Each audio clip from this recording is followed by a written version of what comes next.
கர்த்தராகிய இயேசு கிறிஸ்து நாமத்திலே உங்கள் அனைவருக்கும் வாழ்த்துக்கள். இந்த நாளுக்குண்டான உயிருள்ள வார்த்தை சங்கீதம் 90:15. நாங்கள் துன்பத்தை கண்ட வருஷங்களுக்கு சரியாக எங்களை மகிழ்ச்சியாகும். துன்பத்தை கண்ட வருஷங்களுக்கு சரியாக மகிழ்ச்சியாகும்.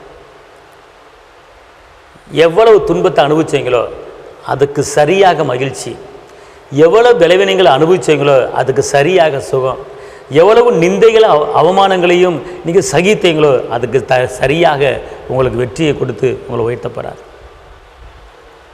இதுவரை நெருக்கத்தில் வாழ்ந்தீங்களா, இதுவரை விளைவினத்தில் வாழ்ந்தீங்களா, இதுவரை கடன் பிரச்சனையில் வாழ்ந்தீங்களா, சரிக்கு சரி உங்களை நான் உயர்த்த போகிறேன். இயேசுவா நம்ம சொல்கிறார், சரிக்கு சரி உங்களுக்கு நான் மகிழ்ச்சியாக போகிறேன், சரிக்கு சரி உங்களை உயர்வை நடத்த போகிறேன் அப்படிங்கிறார். அதனால் இந்த நாள் உங்களுக்கு ஒரு வெற்றியின் நாள். துன்பம் இனி வரப்போவது கிடையாது, நிந்தைகளும் அவமானங்களும் உங்களுக்கு வரப்போவது கிடையாது. சந்தோஷமும் சமாதானம் உங்களை தேடி வரப்போகிறது, ஐஸ்வர்யம் உங்களை தேடி வரப்போகிறது. சரிக்கு சரி உங்களை நான் உயர்த்த போகிறேன் அப்படின்னு ஏசப்பா வாக்கு பண்ணுறாரு.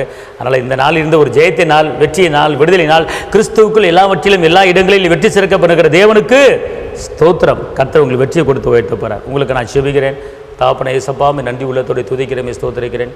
கரம் பிடித்தவரே, கைவிடாத கண்மலையே, கைவிடாத மீட்பரே, கைவிடாத இரட்சகரே, அப்பா பிதாவே, ஜீவனுள்ள தேவனே, உயர்ந்தவரே, வெற்றி வேதனே, கரம் பிடித்தவரே, மீட்பரே, எங்களை பெயர் சொல்லி அழைத்தவரே, எங்கள் பாவ கரைகளை கழுவினவரே, அப்பா எல்லா துதிக்கும் எல்லா கணத்துக்கும் மகிமைக்கு பாத்திரரே, உம்மை உயர்த்துகிறோம். இந்த நிகழ்ச்சியை பார்த்து கொண்டிருக்கிற ஒவ்வொரு தேவ பிள்ளையும் மேலே உம்முடைய மகிமை இறங்கட்டும், உம்முடைய கிருபை இறங்கட்டும், உம்முடைய அற்புதம் இறங்கட்டும், உம்முடைய அதிசயம் இறங்கட்டும், சந்தோஷ சமாதானம் இறங்கட்டும். பாதுகாத்துக்கொள்ளுங்க, பலப்படுத்துங்க, தடையில் நீக்கி போடுங்க. இயேசுவின் நாமத்தில் பிதாவே, ஆமென்.